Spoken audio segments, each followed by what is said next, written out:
Assalamualaikum warahmatullahi wabarakatuh.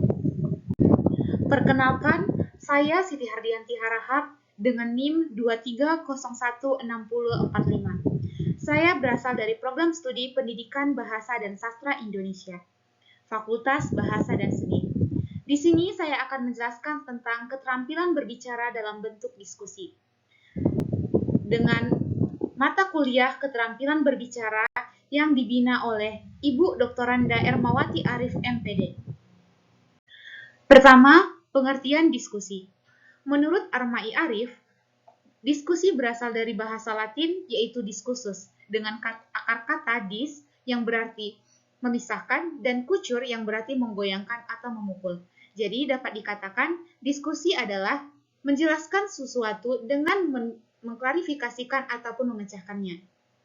Sedangkan menurut Armuni, diskusi merupakan suatu proses interaksi verbal antara dua orang atau lebih dengan bertukar informasi ataupun pendapat untuk memecahkan suatu permasalahan tertentu.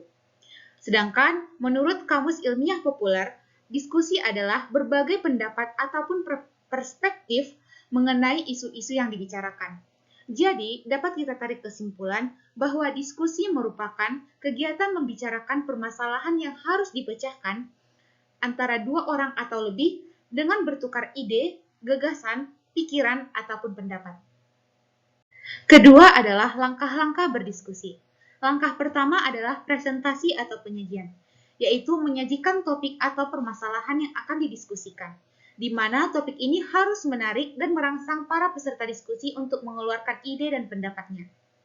Langkah kedua adalah bimbingan atau pembinaan, yakni pembimbingan berkesinambungan seperti tanya jawab antara pemakalah dan peserta diskusi dengan bertukar pikiran, gagasan, dan pendapat. Dan yang langkah terakhir adalah ringkasan atau pengisi saran, yaitu penarikan kesimpulan mengenai permasalahan dari pendapat ide-ide yang telah dikumpulkan dalam forum diskusi. 3. Hambatan dalam berdiskusi. Yang pertama adalah para peserta kurang aktif berpartisipasi dalam diskusi. Hal ini dapat terjadi jika penyajian materi yang kurang menarik, sehingga para peserta merasa bosan dan tidak lagi mengindahkan jalannya diskusi. Yang kedua adalah penggunaan waktu yang tidak efisien. Penggunaan waktu yang tidak efisien terjadi karena tidak ada pembatasan waktu pada saat penyajian materi ataupun pada saat sesi tanya jawab, sehingga mengakibatkan jalannya diskusi menjadi tidak terarah dan melebar kemana-mana. Dan yang terakhir adalah para peserta menuntut penyelesaian dan kesimpulan secepatnya. Hal ini dikarenakan para peserta kurang memahami topik ataupun permasalahan yang dibahas. 4.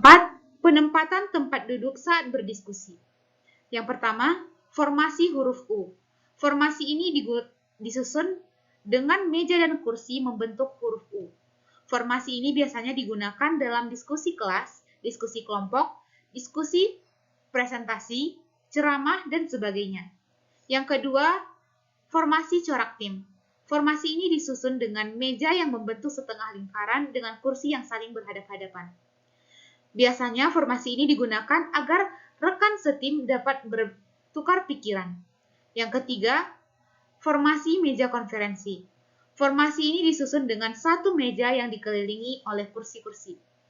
Biasanya, formasi ini digunakan agar dapat melakukan diskusi secara mendalam untuk memecahkan suatu permasalahan dengan secepatnya. Selanjutnya, formasi lingkaran. Formasi ini dibentuk dengan meja-meja dan kursi yang disusun menyerupai lingkaran. Formasi ini ditujukan agar diskusi berjalan dengan rileks dan tidak kaku, sehingga menciptakan suasana yang lebih santai dan lebih akrab. Selanjutnya adalah formasi kelas. Formasi kelas ditata dengan meja dan kursi layaknya di dalam kelas. Formasi ini biasanya digunakan agar memudahkan moderator memantau jalannya diskusi. Yang terakhir adalah model teater atau auditorium. Formasi ini disusun dengan kursi-kursi yang berbaris sejajar tanpa meja yang menghadap pada satu titik. 5. Manfaat berdiskusi. Yang pertama adalah mengembangkan pengetahuan. Pengetahuan ini dapat kita kembangkan saat kita bertukar pikiran dengan orang lain, baik itu bertukar pendapat, ide, gagasan, ataupun aspirasi. Yang kedua adalah memberikan pengalaman yang membentuk keterampilan. Saat berdiskusi, kita dituntut untuk mengeluarkan pendapat. Saat kita berani mengeluarkan pendapat yang kita miliki, kita sedang berlatih keterampilan berbicara.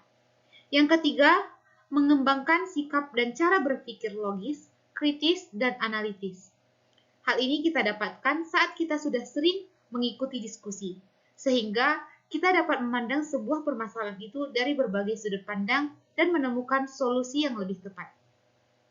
Yang keempat, menumbuhkan rasa toleransi, kerjasama, dan rasa sosial. Seperti yang kita ketahui pula, dalam berdiskusi kita bebas mengemukakan pendapat yang kita miliki. Tetapi di sisi lain, kita juga harus menghormati dan menghargai pendapat orang lain.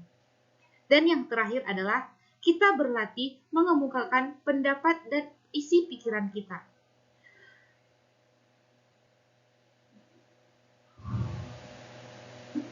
Yang keenam, unsur-unsur berdiskusi.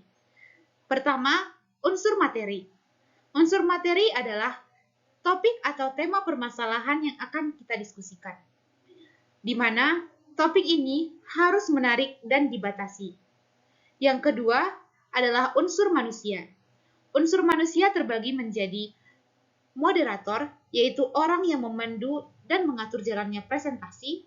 Yang kedua, peserta diskusi, yaitu orang-orang yang ikut serta dalam forum diskusi. Yang ketiga, notulis, yaitu orang yang mencatat dalam forum diskusi. Dan yang terakhir adalah pemakalah atau penyaji, yaitu orang yang menyajikan permasalahan yang akan didiskusikan. Dan unsur yang terakhir adalah unsur fasilitas, yaitu segala perlengkapan yang diperlukan untuk mendukung jalannya diskusi, seperti meja, kursi, proyektor, ruangan, dan sebagainya. 7. Jenis-jenis diskusi. Jenis pertama adalah diskusi kelas. Diskusi kelas adalah gabungan diskusi-diskusi kelompok. Yang kedua, diskusi panel dan forum panel. Diskusi panel adalah diskusi antara panelis satu dengan panelis yang lainnya tanpa melibatkan peserta diskusi. Sedangkan diskusi forum panel adalah diskusi satu panelis dengan panelis yang lainnya dengan mengikut sertakan peserta diskusi. Yang ketiga adalah brainstorming, yaitu diskusi yang menuntut peserta diskusi untuk berpikir secara kilat dan cepat untuk menyelesaikan atau memecahkan suatu permasalahan dalam keadaan genting dan mendesak. Yang keempat adalah debat. Debat adalah diskusi yang memperdebatkan suatu hal antara pro dan kontra, di mana diskusi ini memerlukan juri dan wasit. Yang kelima adalah seminar. Seminar adalah diskusi yang pemakalahnya dianggap sebagai seorang yang ahli dan kesimpulan dirumuskan oleh pemakalah, dua orang peserta aktif, moderator, dan notulis. Yang keenam adalah simposium. Simposium adalah diskusi yang dilakukan oleh seorang pemakalah yang ahli di bidang. 7. Kolokium. Kolokium adalah jenis diskusi yang pemakalahnya tidak berbicara, tidak pula menulis makalah, dan diskusi dimulai langsung dengan sesi tanya-jawab. Yang kedelapan adalah workshop. Workshop adalah diskusi yang dilakukan oleh sekumpulan orang dengan profesi dan bidang yang sama. Sama halnya dengan workshop, lokakarya adalah sekumpulan diskusi yang dilakukan oleh orang-orang yang ahli di bidang profesinya. Sedangkan sarasehan adalah sebuah pembicaraan atau bincang-bincang yang menghadirkan seseorang yang ahli dalam bidangnya.